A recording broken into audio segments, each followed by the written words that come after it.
नमस्कार दोस्तों, M competitions में आप सबों का बहुत बहुत स्वागत। आज के इस वीडियो सेशन में हम झारखंड सामान्य ज्ञान के 40 वस्तुनिष्ठ प्रश्न देखेंगे। ये ऐसे वस्तुनिष्ठ प्रश्न का सेट 1 है और इस वीडियो को आपके जो अपकमिंग एग्जाम है उत्पाद सिपाही के लिए, जेएसएससी उत्पाद सिपाही प्रतियोगिता परीक्षा 2023 के लिए बनाया गया है। तो आप इनको जरूर अंत तक देखिए, ये आपकी तैयारी में मदद करेगा। ये इस पॉइंट को व्यू में रख के बनाया गया है कि ये आपको जेएसएससी का जो उत्पाद सिपाही प्रतियोगिता परीक्षा 2023 अभी होने वाला है उसके लिए ये बनाया गया है। तो ये आपको डेफिनेटली मदद करेगा। अगर आपने अभी तक एम कॉम्पिटिशन्स को सब्सक्राइब नहीं किया है जरूर कर लीजिए। ये आप यहाँ पर जो है आपको ऐसे वस्तुनिष्ठ प्रश्नों की एक श्रृंखला आएगी। कब तक? जब तक कि आपका एग्जाम नहीं हो जाता है, जब तक कि आपका एक पेपर नहीं हो जाता है। ये आपको कई तरीके से मदद करेगा। ये आपको नई जानकारी हासिल करने में मदद करेगा।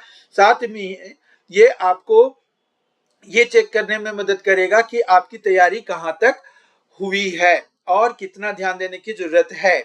और कुछ नई जानकारियां तो हमेशा ही मिलती हैं जब भी आप इस तरह के प्रैक्टिस सेट को करते हो। तो आइए बिना कोई देरी किए आज के सेशन की शुरुआत करते हैं। आपने अगर अभी तक एम कॉम्पिटिशन्स को सब्सक्राइब नहीं किया है जरूर कर लीजिए।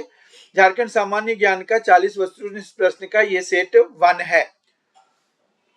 प्रश्न 1 है, झारखंड के किस जिले में सर्वाधिक वन क्षेत्र हैं? चतरा, पलामू, हजारीबाग, लातेहार।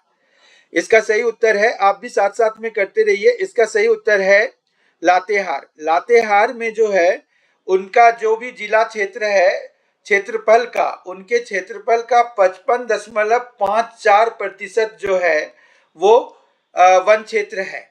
जबकि बाकी जिला की बात करें तो चतरा का कितना है? 48.40%। ठीक है। जबकि पलामू का है 27.272%। जबकि हजारीबाग का 46.18%। तो जो हमें दिया हुआ है उसके हिसाब से भी लातेहार का सबसे ज्यादा वन क्षेत्र प्रतिशत वाइज है। जितना उस जिले का क्षेत्रफल है और जितना उसका वन क्षेत्र है, तो वन क्षेत्र 55.54 यानी कि आधे से भी ज्यादा हो गया। तो इस तरह से इसका सही उत्तर है डी, लातेहार। झारखंड के किस जिले में सर्वाधिक वन क्षेत्र है? तो लातेहार इसका सही उत्तर होगा। प्रश्न 2, क्वेश्चन 2, झारखंड में कृषि कार्यों के लिए कितने प्रतिशत भूमि का उपयोग होता है? 22%, 30%, 35%, 20%। इसका सही उत्तर है 22%। 22% भूमि का उपयोग होता है झारखंड में कृषि कार्यों के लिए। कृषि कार्य के लिए अगर आप देखेंगे तो 1.8 मिलियन जो ये जो है मिलियन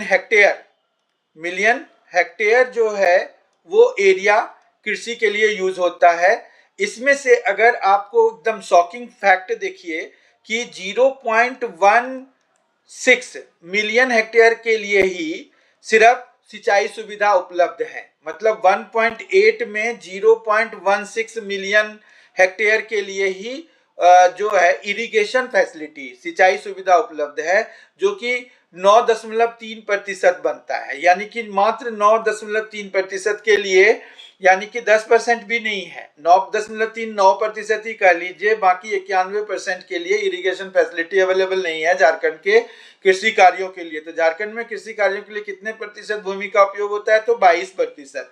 इसका सही उत्तर होगा ए, 22%। क्वेश्चन 3, निम्नलिखित में से कौन सा राज्य झारखंड का पड़ोसी नहीं है? मध्य प्रदेश, उत्तर प्रदेश, पश्चिम बंगाल, उड़ीसा।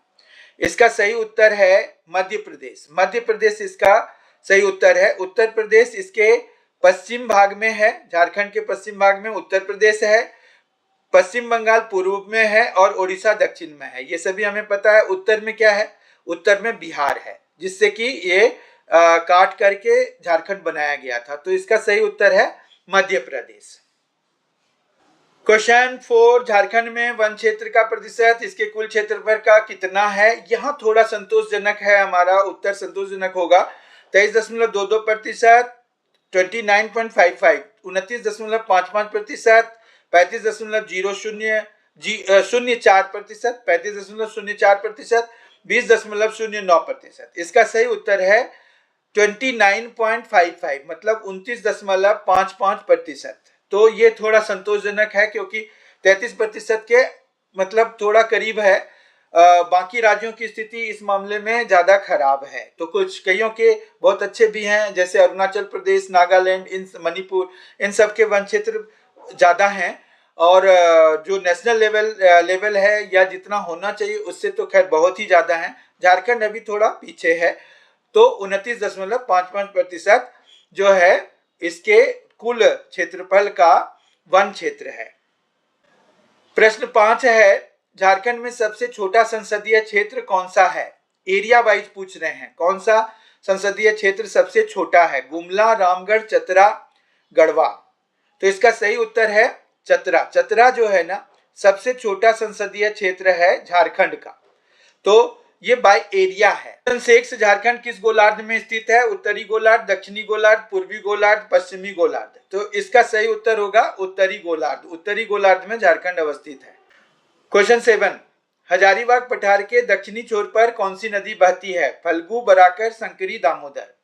इसका सही उत्तर है दामोदर। दामोदर नदी जो है एक्चुअली अगर आप देखेंगे तो रांची का जो पठार है और हजारीबाग का जो पठार है उनके बीच का सीमा बनाता है। तो ये जो है ध्यान रखिएगा, रांची इसके दक्षिण में है और इसके उत्तर में हजारीबाग है। तो हजारीबाग के दक्षिण में कौन सी नदी बह रही है? दामोदर नदी बह रही है। तो इसका सही उत्तर होगा दामोदर।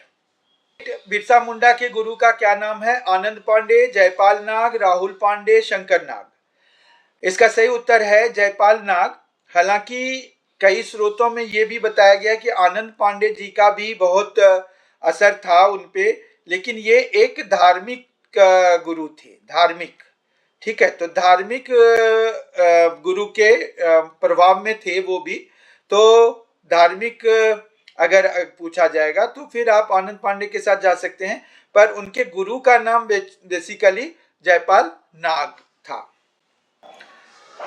क्वेश्चन 9, दामिनी कोह की घोषणा कब हुई थी? दामिनी कोह की घोषणा कब हुई थी? इसका जो ऑप्शन दिया हुआ है 1820 ईस्वी, 1822, 1824, 1826। राजमहल के उसमें आसपास क्षेत्र में दामिनी कोह की घोषणा की गई थी, जिसमें कि संथाल लैंड को मतलब घोषित कर दिया गया था कि ये संथालों के लिए है और उसमें फिर संथालों को बसाया गया था। तो ये कब किया गया था ये पूछा गया है, दामिनी कोह की घोषणा कब हुई थी? तो दामिनी कोह की घोषणा हुई थी 1824 ईस्वी में। तो 1824 ईस्वी सी इसका सही उत्तर होगा। राजमहल के आसपास में संथाल लैंड घोषित किया गया था, बहुत बड़े एरिया को, और वहां संथालों को बसाया गया था। क्वेश्चन 10, उत्पादन की दृष्टि से झारखंड की में सबसे बड़ी कोयले की खान कौन सी है? आम्रपाली, चिड़िया, मगहर, जाहेर। तो इसका जो सही उत्तर है वो आम्रपाली है। आम्रपाली एक्चुअली चतरा जिले में एक कोल माइन है और वो ओपन कास्ट माइन है, मतलब उसमें पूरा बाहर से खोद के सुरंग नहीं बनाया गया है, पूरा मिट्टी हटा के कोयला निकाला जा रहा है। ये चतरा जिले में है, ओपन कास्ट माइन है, इसका नाम आम्रपाली है। तो उत्पादन की दृष्टि से अभी कोयले की खान में सबसे ज्यादा ये जो है आगे है। ऐसे तो झरिया में जैसे झरिया जो है वो आपका सुरंग बना करके जमीन के अंदर से कोयला निकाला जाता है, तो वो अगर वहां पर सबसे ज्यादा भंडारण की दृष्टि से सबसे बड़ा खान है, लेकिन अभी उत्पादन की दृष्टि से आम्रपाली को सबसे बड़ा खान माना जाता है। क्वेश्चन 11 है, महाभारत में झारखंड क्षेत्र का उल्लेख किस नाम से मिलता है? कौगजल, खोखरा, पुंडरीक, संथाल प्रदेश। महाभारत में पुंडरीक नाम से झारखंड का उल्लेख है। पुंडरी या पशु भूमि भी कई जगहों पे है, तो आप पशु भूमि भी रहेगा तो भी आप इसमें जाएंगे, और जो है पुंडरीक प्रदेश में के नाम से महाभारत में झारखंड का उल्लेख मिलता है। क्वेश्चन 12, भूमिज विद्रोह के नेता कौन थे? देवनारायण सिंह, ब्रजनारायण सिंह, शिवनारायण सिंह, गंगा नारायण सिंह। गंगा नारायण सिंह इसका सही उत्तर है। अंग्रेजों ने इसको गंगा नारायण सिंह का हंगामा भी कहा था, तो गंगा नारायण सिंह का हंगामा नाम से इसको किया गया था। और ये कब हुआ था? तो 1832-33 में। ठीक है, कहां पर हुआ था? तो ये जो है मानभूम में, मानभूम और ये जो मानभूम के आसपास जंगल महल एरिया है उसमें ये गंगा नारायण का हंगामा हुआ था, जिसको कि भूमिज विद्रोह के नाम से जाना जाता है। क्वेश्चन 13, चंद्रपुरा ताप विद्युत ग्रह झारखंड के किस जिले में स्थित है? बोकारो, धनबाद, चतरा, रामगढ़। इसका सही उत्तर है बोकारो। बोकारो जिले में चंद्रपुरा ताप विद्युत घर है, बोकारो जिले में। और इसमें जो है अभी 2 यूनिट 250 मेगावाट इलेक्ट्रिसिटी का प्रोडक्शन वाला जो है वो चालू है, बाकी बंद है। तो इस तरह से अभी सिर्फ 500 मेगावाट का उत्पादन हो रहा है, 500 मेगावाट का उत्पादन हो रहा है यहाँ पर चंद्रपुरा ताप विद्युत गृह में। क्वेश्चन 14, झारखंड के कितने प्रतिशत भूभाग पर छोटा नागपुर पठार विस्तृत है? 55.16%, 49.22%, 47.38%, 34.68%। इसका सही उत्तर है 47.38%, यानी कि 47.38%। झारखंड के कितने प्रतिशत भूभाग पर छोटा नागपुर पठार विस्तृत है? तो 47.38%, जो कि लगभग आधा हो गया। क्वेश्चन 15, झारखंड में तांबा उत्पादन खान कहाँ स्थापित है? घाटशिला, बरही, गेतलसूद, गोमियो। इसका सही उत्तर है घाटशिला। घाटशिला में तांबा उत्पादन का जो है खान वहां पर बना हुआ है, मिला है वहां पर, वहां तैयारी होती है, वहां से निकाली जाती है तांबा कॉपर के लिए जो होते हैं अयस्क। क्वेश्चन 16, जादोपतिया चित्रकारी किस जनजाति में प्रचलित है? मुंडा, संथाल, उरांव, बैगा। इसका सही उत्तर है संथाल। संथाल जाति में जादोपतिया चित्रकारी, जो कि दीवारों पर जनरली बनाया जाता है, दीवारों पर, तो ये जो है संथाल जाति में जादोपतिया चित्रकारी प्रसिद्ध है। और इसमें बहुत ही नेचुरल कलर्स यूज किए जाते हैं, पत्तियों और फूलों से बनाए हुए रंग, और वो दीवारों पर उकेर के बनाए जाते हैं, मतलब दीवारों पर वो निशान बना करके करते हैं। तो ये जादोपतिया चित्रकारी जो है किस जनजाति में प्रचलित है? तो ये संथालों में प्रचलित है, संथाल जनजाति में प्रचलित है। क्वेश्चन 17, छऊ नृत्य को किस रियासत के शासकों ने संरक्षण दिया? खूंटी, रामगढ़, पलामू, सरायकेला। सही उत्तर इसका है सरायकेला। सरायकेला में जो राजघराने थे उन्होंने इसमें खास करके जो सुधेंद्र नारायण सिंह देव का नाम इसमें प्रसिद्ध है। सुधेंद्र नारायण सिंह ने सरायकेला खरसावां के, सरायकेला के वो रियासत के शासक थे और राजा थे। उन्होंने सुधेंद्र नारायण सिंह देव जी ने सरायकेला खरसावां के जो राजा थे, उन्होंने छऊ नृत्य को जो है संरक्षण दिया था, इसका प्रचार प्रसार में मदद किया था। इवन वो भी इसमें भाग भी लेते थे। क्वेश्चन 18, कीनन स्टेडियम कहाँ स्थित है? रांची, बोकारो, जमशेदपुर, हजारीबाग। कीनन स्टेडियम कहाँ स्थित है? ये सबको ही पता होगा, क्रिकेट स्टेडियम है ये।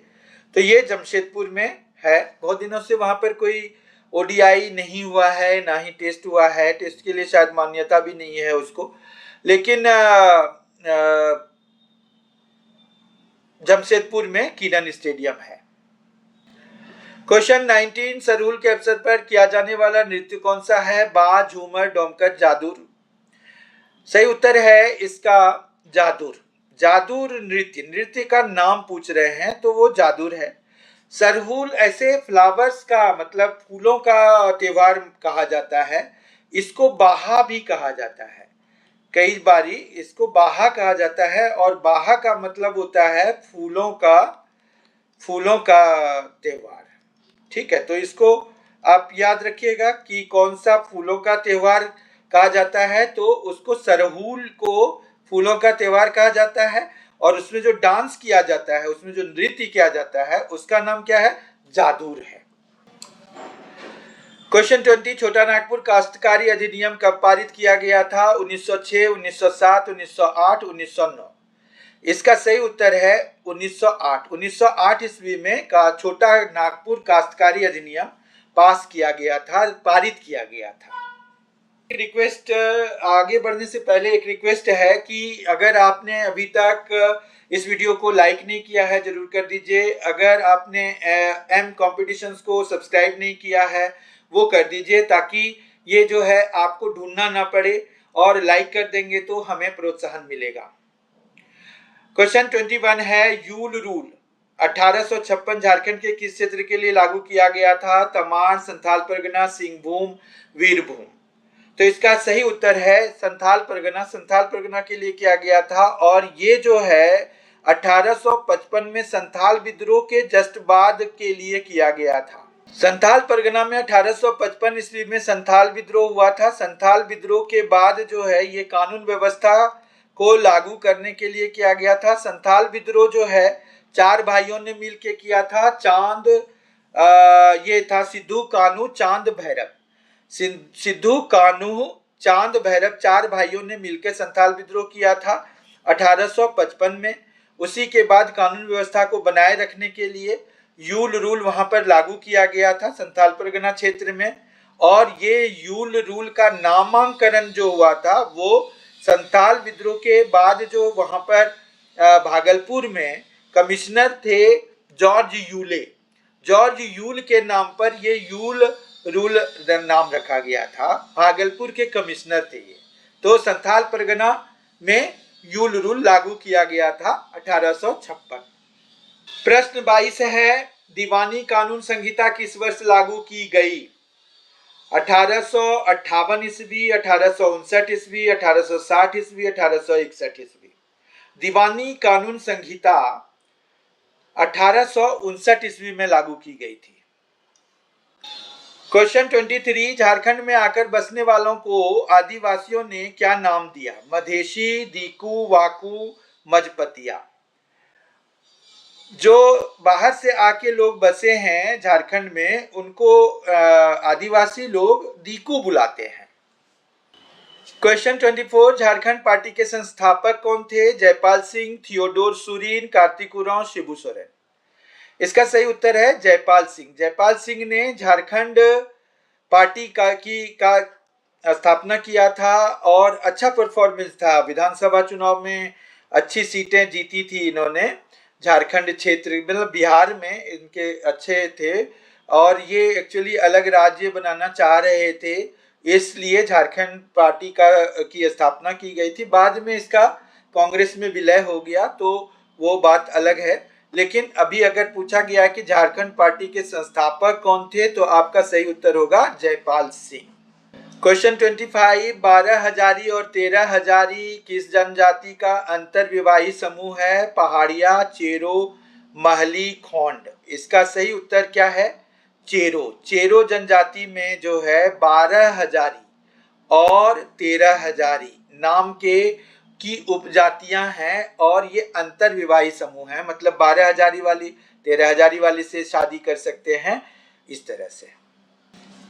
क्वेश्चन 26, झारखंड में निवास करने वाली अधिकांश जनजातियां निम्न में से किस प्रजाति की हैं? निग्रायड, मंगोलायड, कॉकेसायड, प्रोटो ऑस्ट्रेलॉइड। इसका सही उत्तर है प्रोटो ऑस्ट्रेलॉइड। प्रोटो ऑस्ट्रेलॉइड प्रजाति की जनजातियां यहाँ पर झारखंड में निवास करती हैं। Proto Australoid. क्वेश्चन 27, झारखंड के किस जिले में इसको गुफाएं स्थित हैं? पलामू, गिरिडीह, हजारीबाग, साहेबगंज। सही उत्तर है हजारीबाग। हजारीबाग में इसको की गुफाएं हैं। बहुत इंपॉर्टेंट क्वेश्चन, बहुत बारी ये क्वेश्चंस पूछे जाते हैं। ये सभी बहुत most repeated question, favourite questions हैं। क्वेश्चन 28, झारखंड के दूसरे मुख्यमंत्री के रूप में किसे नियुक्त किया गया था? हेमंत सोरेन, बाबूलाल मरांडी, रघुवर दास, अर्जुन मुंडा। रघुवर दास तो बहुत बाद में बने मुख्यमंत्री। हेमंत सोरेन भी उनकी भी बारी बहुत बाद में आई। बाबूलाल मरांडी प्रथम थे और अर्जुन मुंडा सेकंड थे। तो अर्जुन मुंडा इसका सही उत्तर होगा। क्वेश्चन 29, कितनी बार शिबू सोरेन ने झारखंड के मुख्यमंत्री के रूप में सेवा किया था? तो उन्होंने 3 बारी झारखंड के मुख्यमंत्री के रूप में सेवा दी अपनी। पहला 2005 में, फिर 2008-9 में, और फिर 2009-10 में। इसके बीच में जो है ना, वो राष्ट्रपति शासन भी लगा, और 2005 में उनका कार्यकाल बहुत कम दिनों के लिए था, मात्र 11 डेज के लिए था। तो इस तरह से जो है उन्होंने लेकिन 3 बारी अलग अलग स्लॉट्स में झारखंड के मुख्यमंत्री के रूप में सेवा दिया था। क्वेश्चन 30, राजमहल पहाड़ियों में और उसके आसपास केंद्रित जनजाति कौन सी है? राजमहल पहाड़ियों में करमाल, असुर, बिरहोर, सौरिया पहाड़िया। इसका सही उत्तर है सौरिया पहाड़िया। क्वेश्चन 31, झारखंड के प्रथम राज्यपाल कौन थे? बाबूलाल मरांडी, मधु कोड़ा, प्रभात कुमार, विनोद कुमार। प्रभात कुमार जो है झारखंड के प्रथम राज्यपाल थे। ये जब झारखंड का गठन हुआ 15 नवंबर 2000 ईस्वी को, तो उस समय इनको झारखंड का राज्यपाल बनाया गया था। क्वेश्चन 32, झारखंड में सरहुल का त्योहार किस ऋतु में मनाया जाता है? बसंत, गर्मी, सर्दी, पतझड़। देखिए, अभी हमने डिस्कस किया था सरहुल को फूलों का त्योहार बताया जाता है, और फूलों का त्योहार भी कहा जाता है, बाहा भी कहा जाता है। और फूल कब ज्यादा होते हैं? तो बसंत ऋतु में। तो ये बसंत ऋतु में मनाया जाता है, चैत्र मास में मनाया जाता है। तो ये भी आप मास वाइज अगर ध्यान रखेंगे तो चैत्र कर लिए। और ये जो है सरहुल का त्योहार फूलों का त्योहार कहा जाता है, बसंत में मनाया जाता है। क्वेश्चन 33, CNT अधिनियम 1908 हेतु ब्लूप्रिंट किसने तैयार किया था? John H Hoffman, lieutenant governor Edward Gait, Rameshwar Lal, SJ Bose. John H Hoffman ने जो है ये अधिनियम CNT मतलब छोटा नागपुर टेनेंसी एक्ट 1908 का ब्लूप्रिंट तैयार किया था, John H Hoffman. Question 34, Jharkhand में सबसे ऊंची जगह कौन सी है? नेतरहाट, रांची, लोहरदगा, पारसनाथ। पारसनाथ की पहाड़ी की ऊंचाई सबसे ज्यादा है झारखंड में, और इसकी ऊंचाई कितनी है अगर ये पूछी जाती है तो आप लिखेंगे 1365 मीटर। ठीक है। और इसको दूसरा नाम पारसनाथ का क्या है? सम्मेद शिखर भी कहते हैं।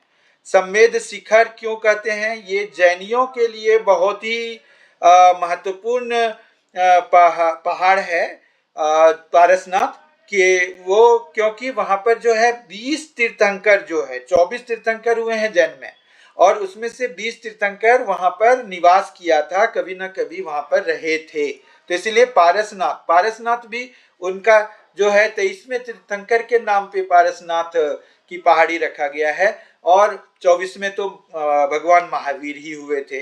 तो इस तरह से, और प्रथम जो है जैन में कौन से थे? ऋषभदेव थे। तो यहाँ पर पारसनाथ की पहाड़ी में जो है 24 में से 20 तीर्थंकर यहाँ पर रहे थे, कभी ना कभी आए थे।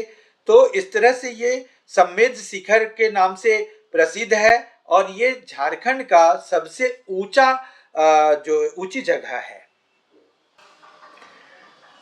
क्वेश्चन 35, झूमर, पाइका, नटुआ और अग्नि किसके प्रकार हैं? लोक नृत्य, लोकगीत, वाद्य यंत्र, विवाह। लोक नृत्य के प्रकार हैं ये झूमर, पाइका, नटुआ और अग्नि।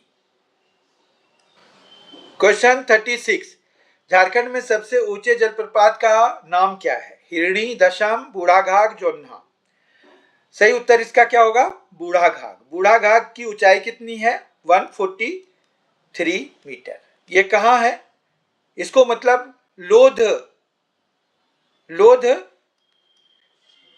जलप्रपात भी कहते हैं। बूढ़ा नदी पर ये है, इसीलिए इसको बूढ़ाघाघ भी कहते हैं। इसकी ऊंचाई कितनी है? 143 मीटर है। तो इस तरह से जो झारखंड के सबसे ऊंचे जलप्रपात का नाम है वो बूढ़ाघाघ है। क्वेश्चन 37, तसर उत्पादन में झारखंड का देश में कौन सा स्थान है? प्रथम, द्वितीय, तृतीय, चतुर्थ? तसर उत्पादन में प्रथम स्थान है झारखंड का, बहुत गर्व के साथ हम कह सकते हैं। और तसर क्या है? सिल्क का एक रूप है, तो ये सिल्क का एक फॉर्म है तसर। तो तसर उत्पादन में, तसर सिल्क भी कहते हैं इसको कई बार, तो उसमें झारखंड का देश में प्रथम स्थान है। क्वेश्चन 38 है, झारखंड में किस अनुसूचित जाति की साक्षरता दर सबसे कम है? सबसे कम पूछ रहे हैं, तो इसका सही उत्तर क्या होगा? धोबी, मुसहर, भुइयां, मोची में से सबसे चुनिए। तो इसका सही उत्तर है भुइयां। भुइयां जनजाति की जो है, अनुसूचित जाति है, जनजाति कह सकते हैं नहीं, अनुसूचित जाति और अनुसूचित जनजाति ये दो अलग अलग हैं। तो एससी मतलब शेड्यूल्ड कास्ट, शेड्यूल्ड कास्ट में भुइयां जो उपजाति है उसकी सबसे कम साक्षरता दर है। क्वेश्चन 39, झारखंड में किस अनुसूचित जाति की साक्षरता दर सबसे अधिक है? धोबी, मोची, कुम्हार, नाई? इसका सही उत्तर है धोबी। धोबी भी एससी मतलब अनुसूचित जाति के बारे में पूछ रहे हैं ना, तो कौन सी अनुसूचित जाति की साक्षरता दर सबसे अधिक पूछ रहे हैं? तो अधिक में सबसे हाईएस्ट वाला, यानी कि धोबी। क्वेश्चन 40 है, 48 क्वेश्चन, और आज के सेशन का आखिरी क्वेश्चन। अगर आपने अभी तक भी इस वीडियो को लाइक नहीं किया है, जरूर कर दीजिए अगर आपको पसंद आया है, और ये डेफिनेटली आपके नॉलेज लेवल को बढ़ाएगा और आपको मदद करेगा तैयारी करने के लिए, उत्पाद सिपाही के लिए या फिर विभिन्न एग्जाम के लिए, जितने भी झारखंड में एग्जाम होते हैं और जेएसएससी के द्वारा या जेपीएससी के द्वारा कंडक्ट होते हैं, उसमें भी ये मदद करेगा।